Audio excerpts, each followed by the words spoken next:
Noches con todos los presentes y nuevamente bienvenidos a este curso especializado de Derecho de Familia.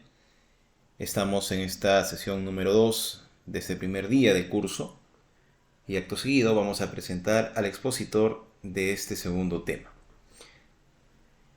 Recibamos al doctor Óscar Herrera Olivares, que para dichos fines vamos a mencionar de manera escueta su trayectoria profesional.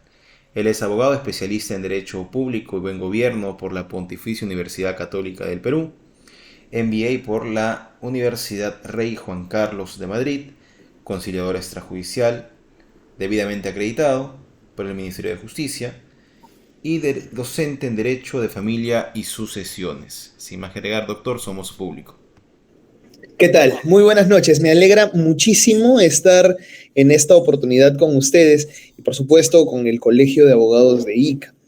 De verdad es una oportunidad interesante para poder abordar uno de los asuntos pues más relevantes del derecho de familia, como lo es el régimen patrimonial. Sí, ese régimen patrimonial que indica cómo es que vamos a dividir nuestros bienes cuando nos hemos casado. Y aunque parezca una discusión bizantina, una discusión sin mayor actualidad, la verdad es que vamos a añadirle un poco de frescura al aplicar herramientas económicas para estudiar pues algo tan importante como el derecho de familia.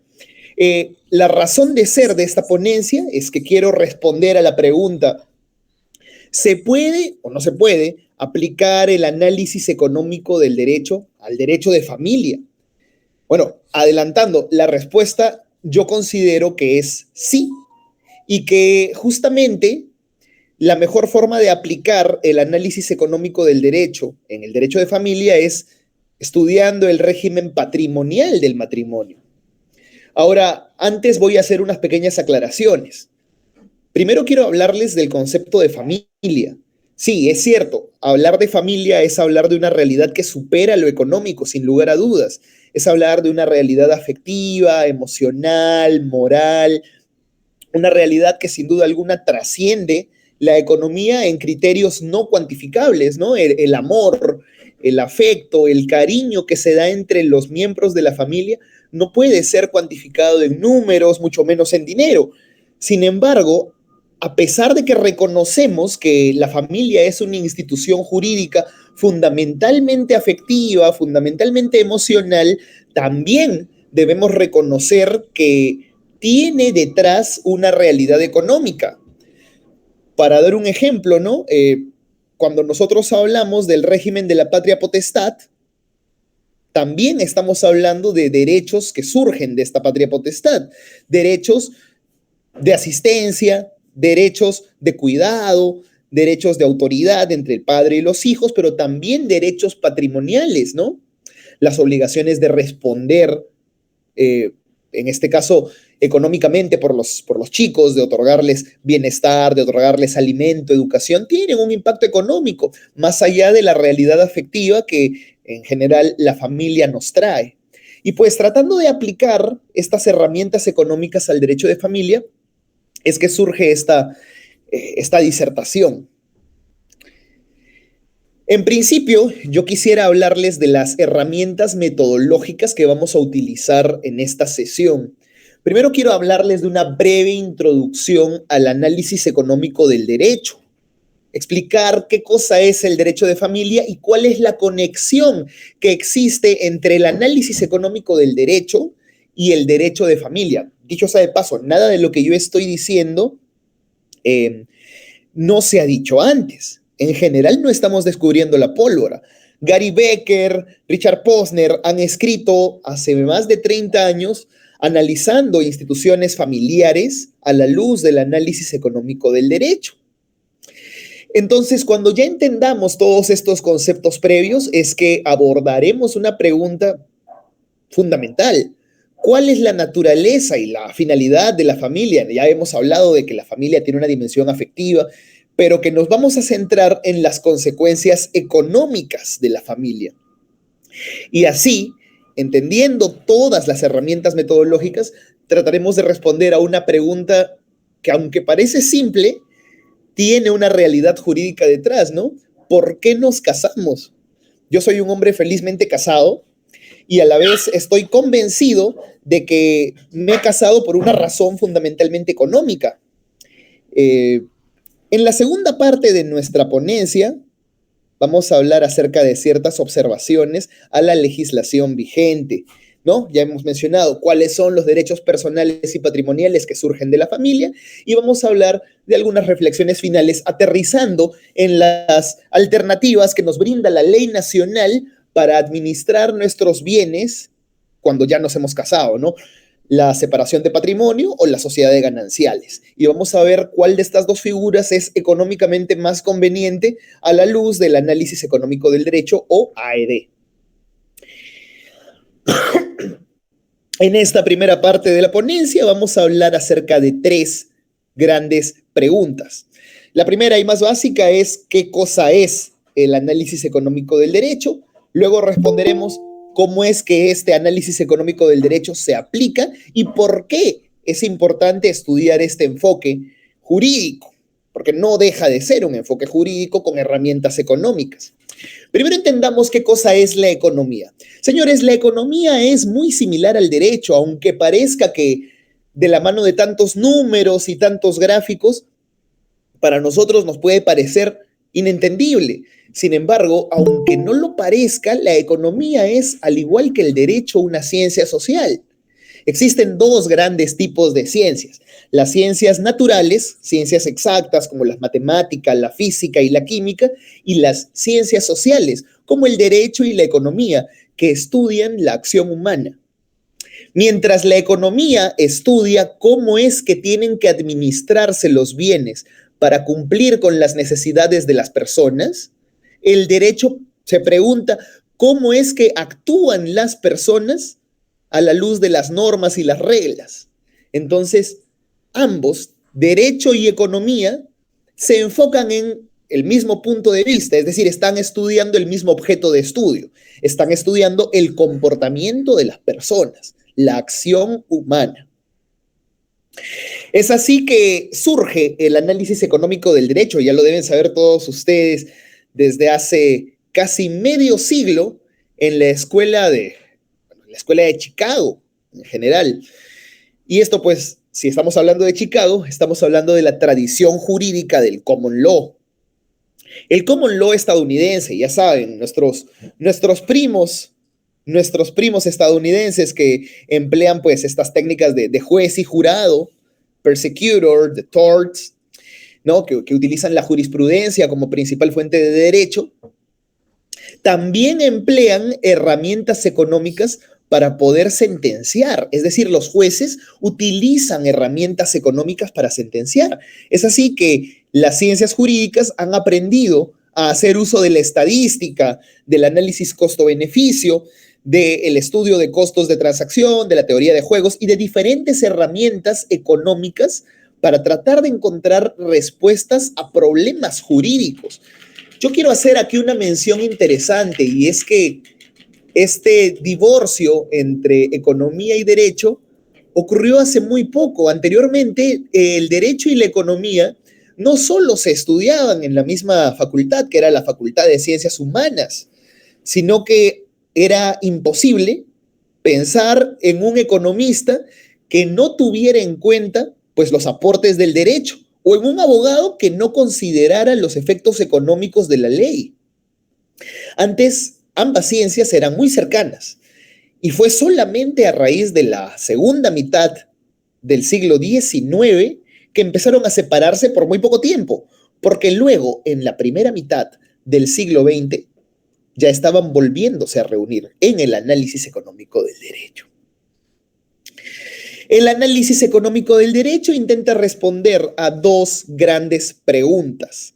La primera es, ¿cuáles son las consecuencias económicas que producen las normas y las demás instituciones jurídicas?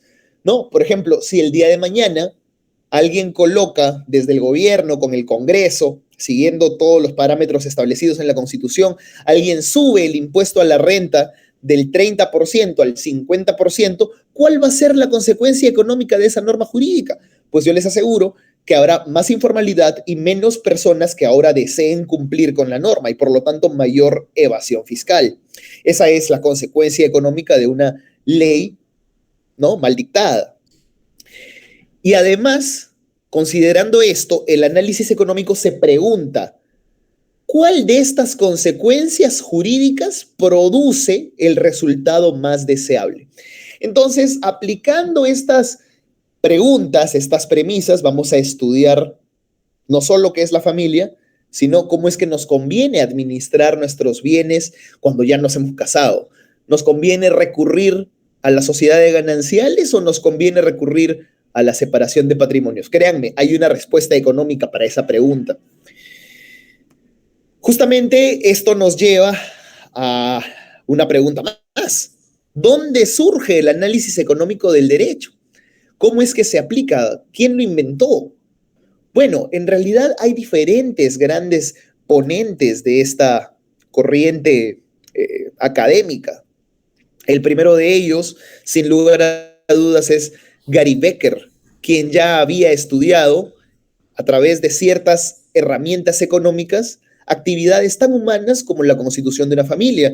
Pero si hablamos del AED en general, veremos no solo a Gary Becker, veremos también a Ronald Coase, veremos también a Richard Posner, John Stuart Mill, que dieron a conocer pues este enfoque jurídico cuando aplicaban estas herramientas económicas a las leyes para regular la libre competencia en Estados Unidos. El punto es que aquí nadie está inventando la pólvora. No somos la primera persona en hablar de un análisis económico del derecho de familia. Y si alguno de ustedes ya está poniendo caras raras acerca de que nos llama la atención o nos parece extraño estudiar una realidad familiar con herramientas económicas, yo les aseguro, no estamos inventando la pólvora. Les repito, no es algo que no se haya visto y por lo tanto no es algo descabellado. Lo que sí es cierto es que el análisis económico del derecho surge en la Universidad de Chicago, como ya les dije, entre las décadas de los 60 y 70, quienes emplean herramientas económicas para estudiar derecho de contratos, derecho de propiedad, los torts, que es responsabilidad civil, y por supuesto, diferentes impactos de la legislación, ¿no? Ahora, ¿por qué es importante estudiar el análisis económico del derecho? Porque este enfoque nos permite entender a la luz de la economía cuál podría ser el comportamiento mayoritario de los ciudadanos cuando se enfrentan al cumplimiento o al no cumplimiento de una nueva ley. Por esa razón es que el análisis económico del derecho está siendo implementado en diferentes currículas universitarias.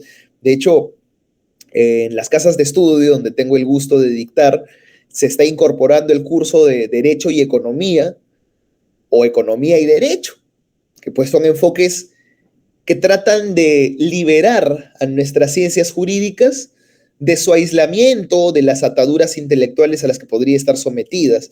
Porque una válida crítica que se le puede hacer a un abogado es que normalmente nos encasillamos en nuestras torres de marfil cuando podríamos utilizar no solo a la economía, sino también a la psicología y a la criminalística para poder entender parte del comportamiento humano. Ahora, cuando nosotros vamos a hablar a lo largo de toda esta ponencia de costo-beneficio, ¿a qué nos estamos refiriendo? El costo-beneficio es una herramienta económica. ¿Qué significa actuar según el costo-beneficio? Significa partir de un solo supuesto. Y es el supuesto de que los ciudadanos, las personas, somos seres racionales. No todos, pero en su mayoría somos seres racionales. ¿Qué quiere decir que somos seres racionales? Que siempre trataremos de actuar maximizando nuestros beneficios. Vamos a tratar de actuar de manera que nosotros consigamos lo que creemos que es mejor para nosotros, porque nadie va a actuar pensando en perjudicarse a sí mismo.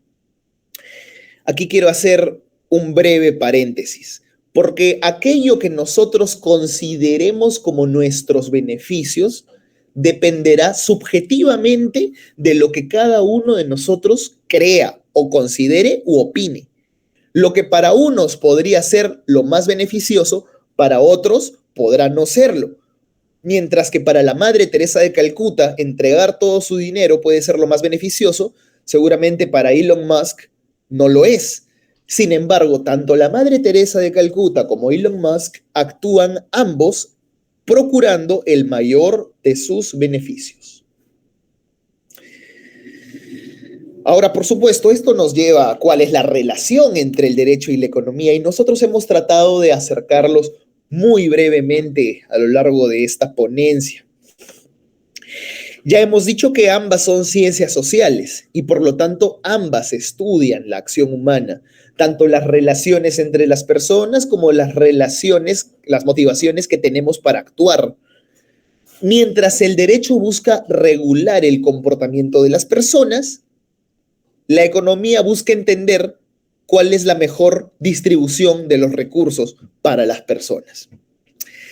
Entonces, por un lado, debemos entender que crear leyes cuesta. Y yo creo que el mayor error de un abogado, y no lo digo yo, lo dice el doctor Enrique Gersi en una de sus ponencias más conocidas, es que muchas veces creemos que la ley es gratis. Y no es así. Crear una ley, amigos y amigas, crear una ley cuesta. Y cuesta en dinero.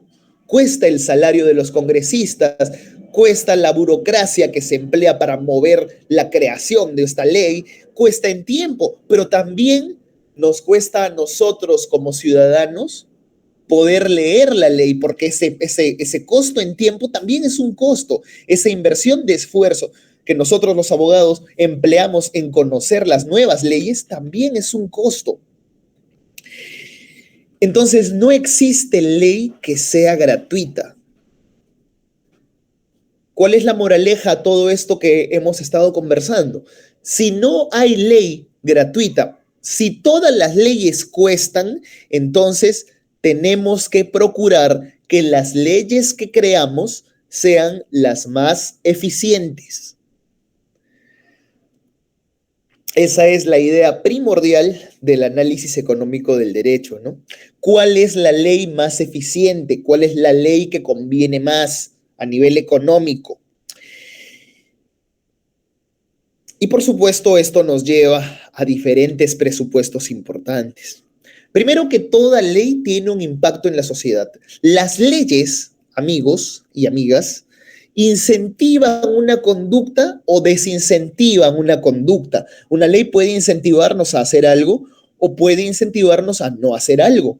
Por ejemplo, ya que existe una ley que dice que no podemos pasarnos la luz roja del semáforo, eso nos incentiva a detenernos cuando vemos la luz roja. Por otro lado, Ronald Coase, ¿no?, uno de los grandes fundadores del análisis económico del derecho, indica que todo contrato, hablando de contratos, cuesta. Contratar tiene siempre un costo y en realidad, a nivel económico, pareciera que cuando hablamos de un matrimonio estamos hablando de un contrato. Y pues eso, ya vamos a ver, tiene sus matices.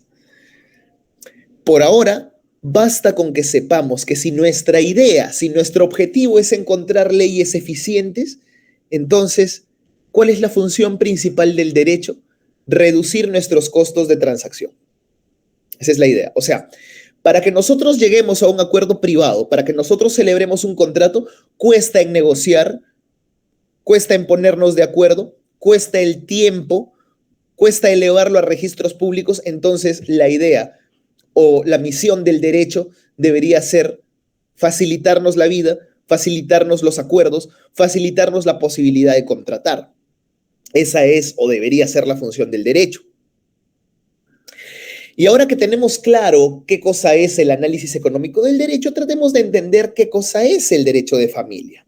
El derecho de familia es el conjunto de normas e instituciones jurídicas que regulan las diferentes relaciones personales y patrimoniales de la esfera privada de la familia. Es parte del derecho civil, pero también influye en diferentes ramas del derecho. incluso en el derecho internacional, en el derecho penal, como seguramente ya vamos a ver a lo largo de todo este ciclo de conferencias. Ahora, entendamos que el objeto de estudio del derecho de familia son las relaciones jurídicas que surgen dentro de la familia. Por lo tanto, tiene un contenido ético, debido a que estas normas, las normas que surgen dentro de la familia, se vinculan con normas de orden público. Y sin embargo, a pesar de que tienen un contenido ético, a pesar de que tienen un contenido muy relacionado al orden público, también tienen una esfera económica. Entendamos primero qué cosa es la familia.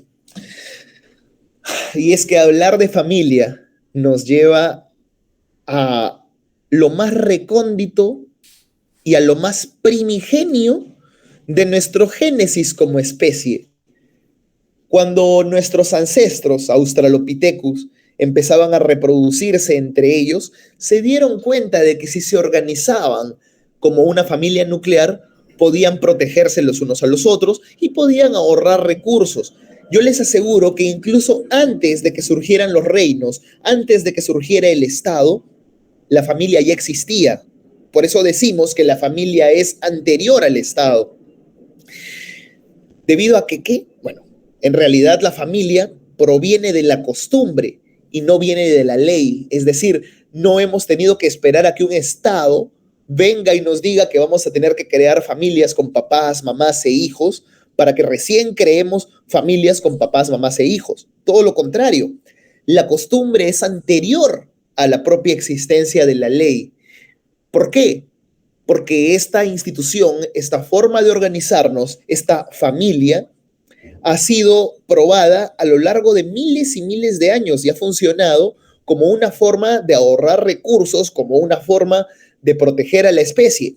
De hecho, hubo un informe publicado por la Secretaría de Familia, ¿no?, del régimen franquista, que arrojó una respuesta muy interesante, una conclusión muy interesante, y es el hecho de que se determinó que las familias nucleares compuestas por mamá, papá e hijos consumían menos recursos que 3 personas separadas en la sociedad.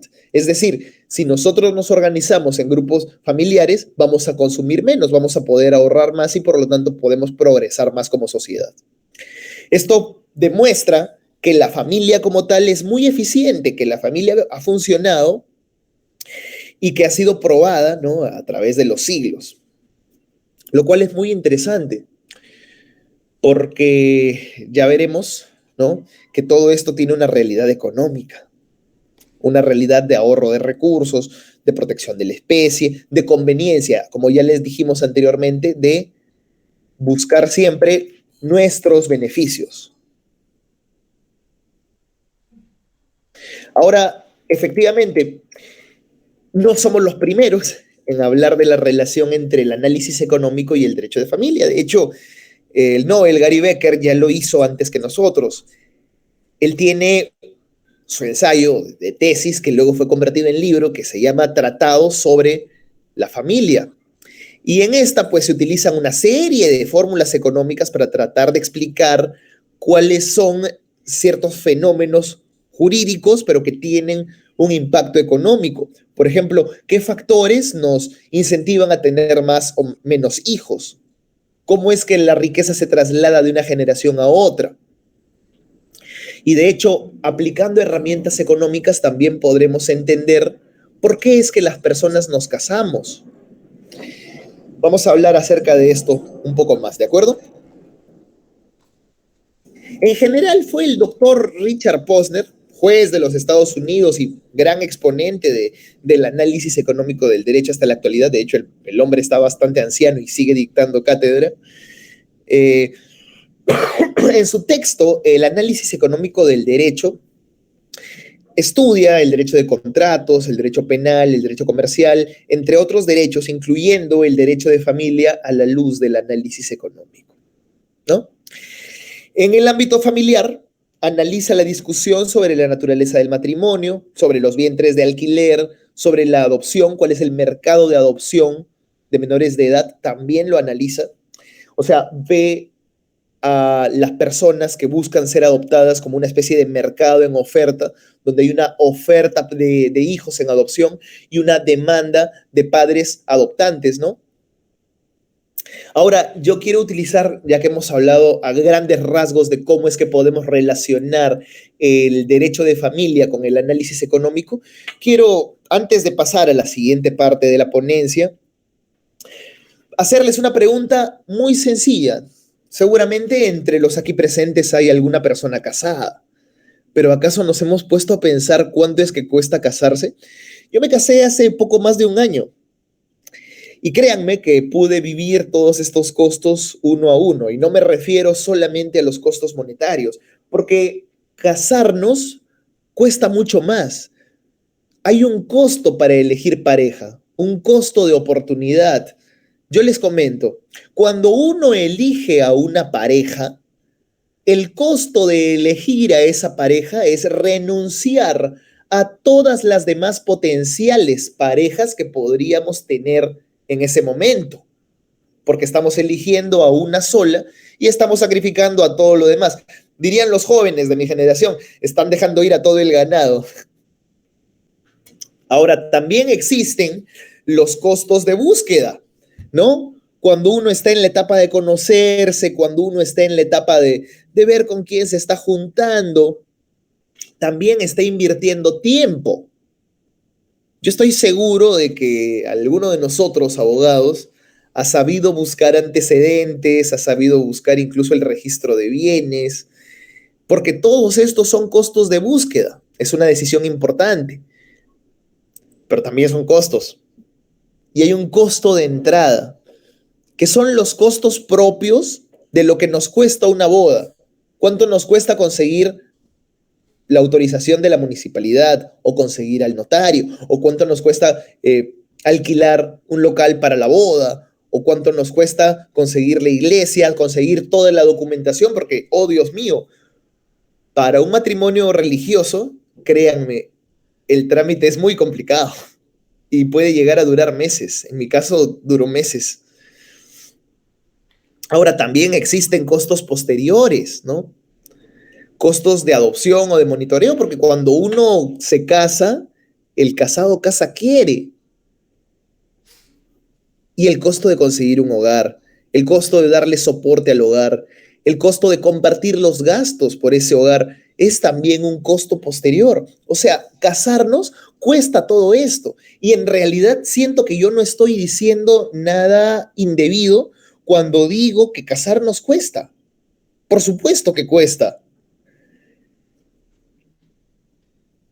Y esto debido a que vamos a hacer una distinción fundamental. Como ya les adelanté muy brevemente en la parte introductoria de esta sesión, hablar del matrimonio implica hablar de derechos y obligaciones tanto patrimoniales como personales. En este caso, cuando hablamos de, por ejemplo, obligaciones personales, estamos hablando del deber de asistencia o el deber de fidelidad. Esto no lo vamos a analizar todavía. Vamos a aterrizarlo por ahora nuestro análisis en los derechos y obligaciones patrimoniales que surgen del matrimonio, exclusivamente los patrimoniales. Ahora, cuando hablamos de derechos patrimoniales, pues uno de los más importantes es la elección del régimen patrimonial. Y este es el objeto de estudio de nuestra ponencia. Esto es el centro principal de todo este diálogo. ¿Cómo podemos elegir el mejor régimen patrimonial a la hora de casarnos? Bueno, el libro de familia, en la sección segunda, título tercero, lo indica claramente. En el artículo 295 del Código Civil, nos indican que tenemos dos opciones, ¿correcto? La primera opción, que es la regla general, de manera que la ley nos dice, si tú no eliges expresamente, tú vas a estar casado por sociedad de gananciales. Lo que quiere decir que a partir del momento en el que nos hemos casado, hasta el momento de nuestra separación o disolución del matrimonio, todo lo que ganemos será de propiedad no propia, no nuestra, sino de la sociedad de gananciales. lo compartiremos con nuestro cónyuge. Ahora, si nosotros hacemos uso de nuestro derecho de opción, si nosotros expresamos manifiestamente que deseamos otro tipo de régimen patrimonial, podemos optar por la separación de patrimonios. Con la separación de patrimonios, cada uno mantiene su individualidad patrimonial, su independencia patrimonial, ¿no? De esta manera, los bienes que antes eran míos seguirán siendo míos, incluso aquellos que yo consiga a título propio estando casado. Lo mismo aplicará para mi cónyuge. Ahora, la regla general nos indica lo siguiente. Leamos juntos el artículo 295 del Código Civil. Antes de la celebración del matrimonio, los futuros cónyuges pueden optar libremente por el régimen de sociedad de gananciales o por el de separación de patrimonios, el cual comenzará a regir al celebrarse el casamiento. Ahora, vamos a leer el siguiente párrafo. A falta de escritura pública, se presume que los interesados han optado por el régimen de sociedad de gananciales. ¿Esto qué quiere decir? Que si nosotros no decimos nada, automáticamente vamos a estar casados por sociedad de gananciales. Ya vamos a ver que nosotros, desde esta humilde tribuna, creemos que esta no es la respuesta económicamente más eficiente. Vamos a estudiar esto y por qué. Nosotros desarrollamos una crítica a esta regla general. Creemos que en lugar de que sea la regla general, que si nosotros no decimos nada, si nosotros no manifestamos expresamente nuestra voluntad, no deberíamos quedar automáticamente casados por el régimen de sociedad de gananciales, sino que deberíamos quedar automáticamente casados por el régimen de separación de patrimonios. ¿Por qué? Ya les comento. Entendamos que con el régimen de bienes compartidos, con el régimen de sociedad de gananciales, se tiene que diferenciar el patrimonio privado de cada cónyuge, el que poseían antes de casarse, y el patrimonio ganancial, que es el que empieza a generarse cuando ya nos hemos casado.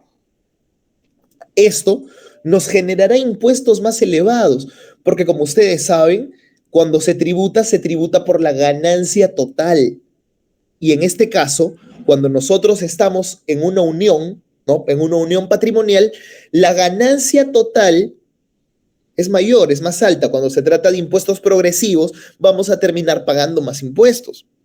Y además, y lo más importante, es que la crítica que le hacemos al régimen de sociedades gananciales es que ambos cónyuges están asumiendo los riesgos de una posible mala decisión adoptada por el cónyuge o la cónyuge.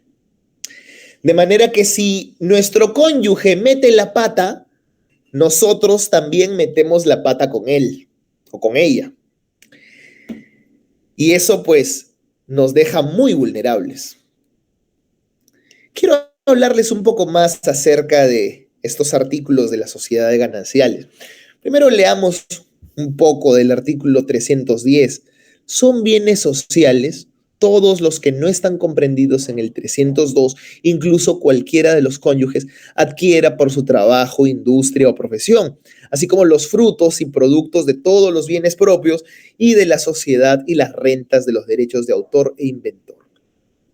También tienen la calidad de bienes sociales los edificios construidos a costa del caudal social en suelo propio de uno de los cónyuges, abonándose a el valor del suelo al momento del reembolso. Vamos a hablar acerca de este pequeño artículo porque hay todo un caso y una jurisprudencia que se generó a raíz, que terminó siendo pues muy relevante.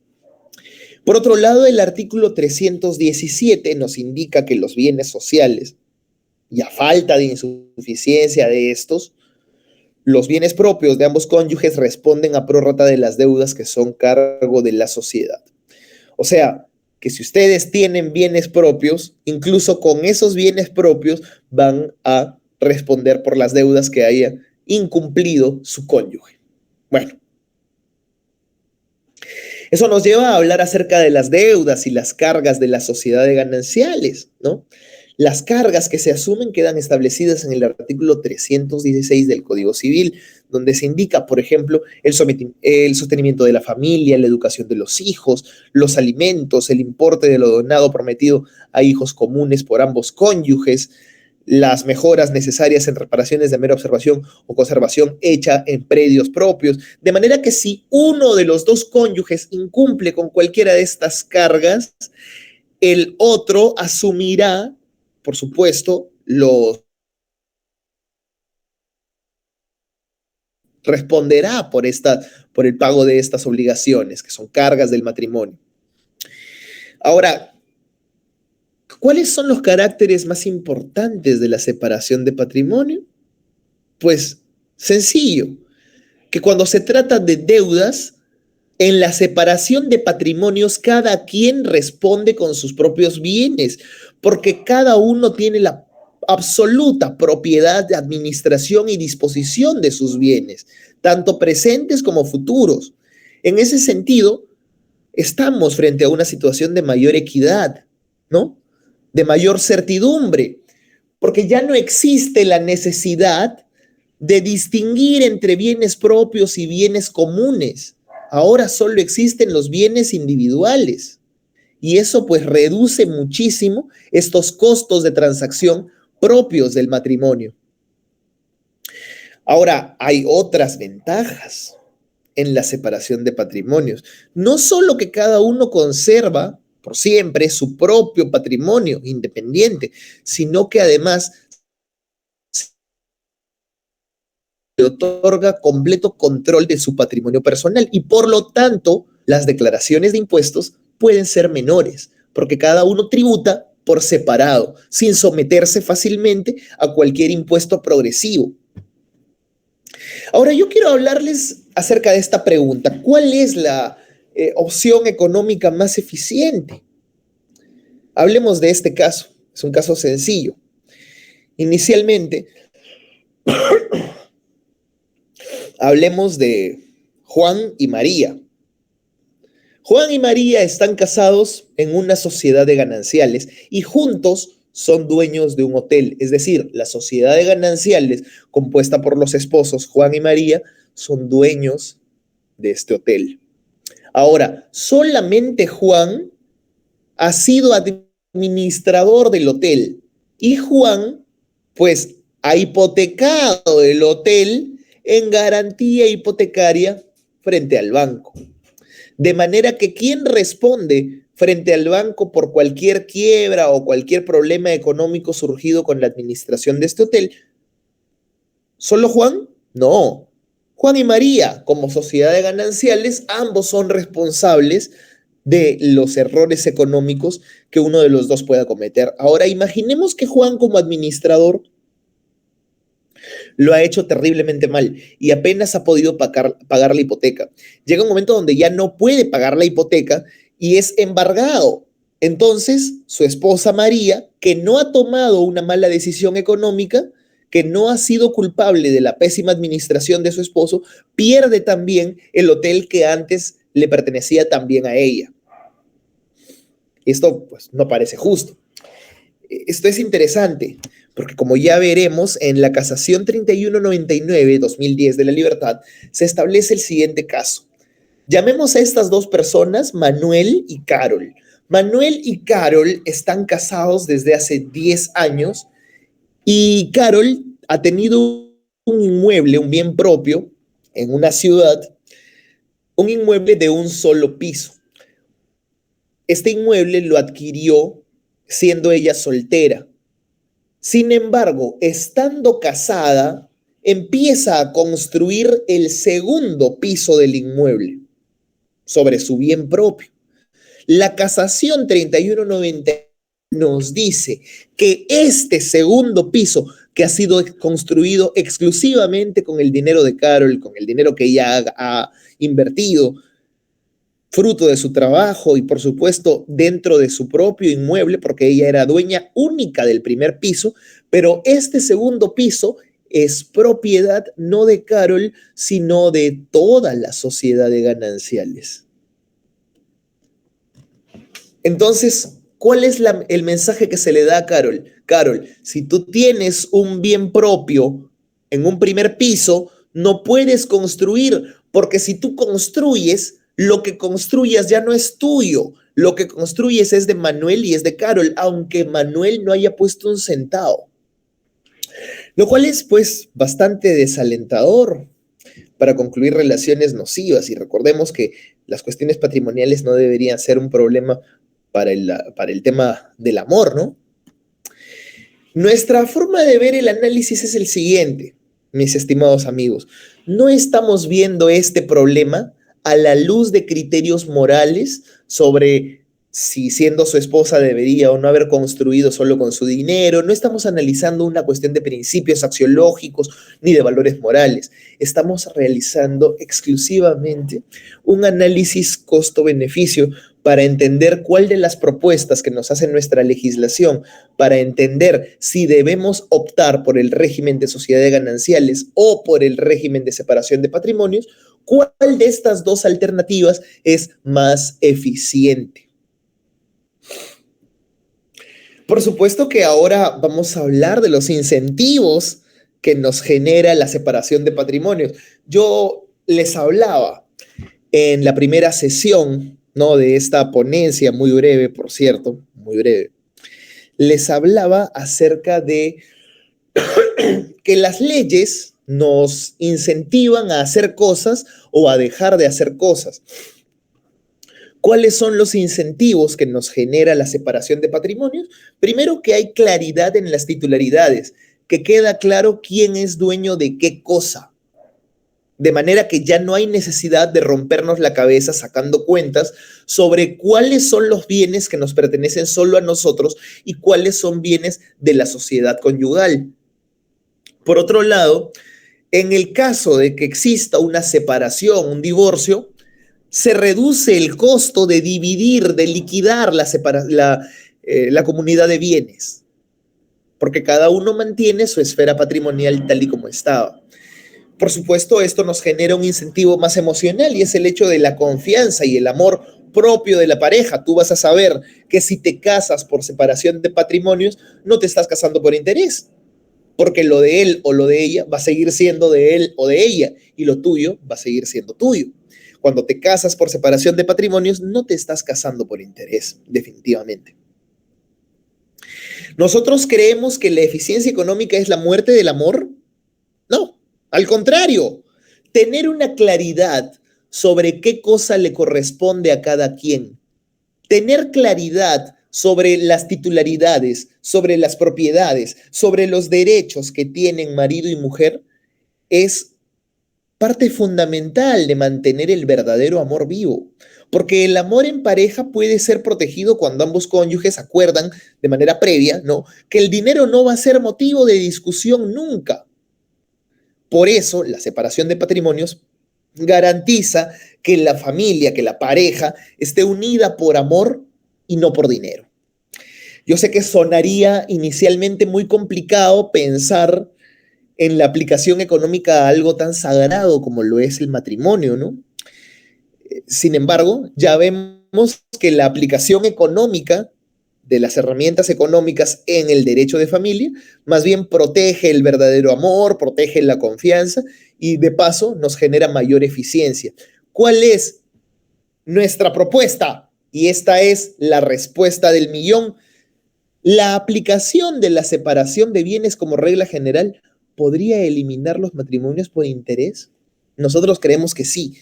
Creemos, en primer lugar, que la regla hoy en día está mal, que la regla general no debería ser que quedemos casados por sociedades gananciales cuando nosotros no especificamos que queremos estar casados por separación de bienes. Nosotros creemos que debería ser por regla general que empecemos estando casados por separación de bienes y que quienes deseen de manera voluntaria y expresa puedan, pues, manifestar su voluntad de casarse por sociedades gananciales. De hecho, esto nos lleva ya a mostrar algunas conclusiones valiosas. Y es que con todo lo que hemos conversado el día de hoy, Yo sé que ha sido muy breve, muy poco, y que hay mucho pan por rebanar en este tema, pero lo que no debería quedar alguna duda es que la familia tradicional es una organización que ha probado ser muy eficiente a lo largo de los años. Tal es así que hasta el día de hoy continúa y fue incluso anterior al propio Estado. El matrimonio, por otro lado, tiene un costo inherente que es asumido por ambos cónyuges cuando se tienen amor. El matrimonio genera obligaciones tanto personales como patrimoniales, genera deberes tanto personales como patrimoniales y por lo tanto, ya que el derecho es cambiante desde la óptica económica, tenemos que cambiarlo hacia aquella alternativa, hacia aquella respuesta que nos dé soluciones eficientes a los problemas. Imagínense poder casarse con mayor facilidad, con mayor confianza en el cónyuge. Imagínense poder divorciarse con mayor rapidez, asegurando que la causal de ese divorcio no será una disputa económica. Cuando los cónyuges tienen cuentas claras, nos parece que desde el inicio de la relación de esta manera se garantiza que no hay una intención oculta, ni habrá una viuda negra en el futuro o un viudo negro. Entonces, eso nos lleva a hacer algunas acolaciones finales, ¿no? En principio, yo quiero decir que efectivamente, como ya he reiterado, soy un hombre casado y extrañamente estoy casado bajo la sociedad de gananciales. ¿Por qué? Porque el doctor Herrera ha pasado casi una hora diciéndonos que la mejor alternativa es casarse a través de una separación de bienes? ¿Por qué se ha casado por sociedad de gananciales? Porque el doctor Herrera parece valorar de cierta forma sus propios beneficios. Lo que para unos puede ser más beneficioso, para mí no lo es tanto. Seguramente quienes deseen casarse voluntariamente utilizando la regla de la unión de bienes, ¿no?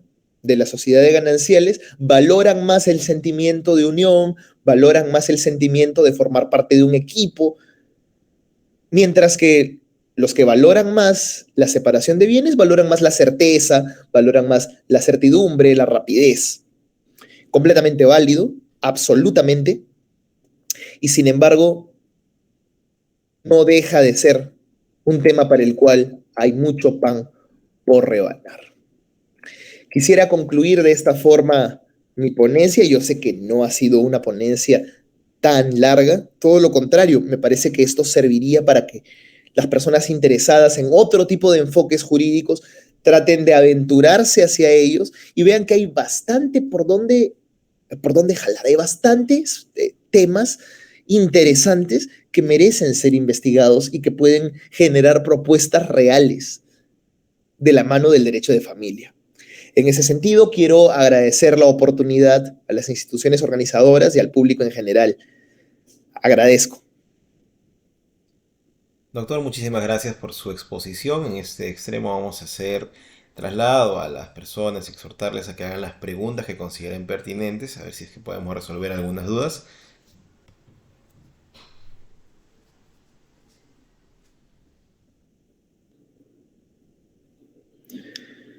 Bien, doctor, parece que no hay más preguntas. Si en todo caso las hay, se las hago llegar para que de manera diferida usted las pueda responder.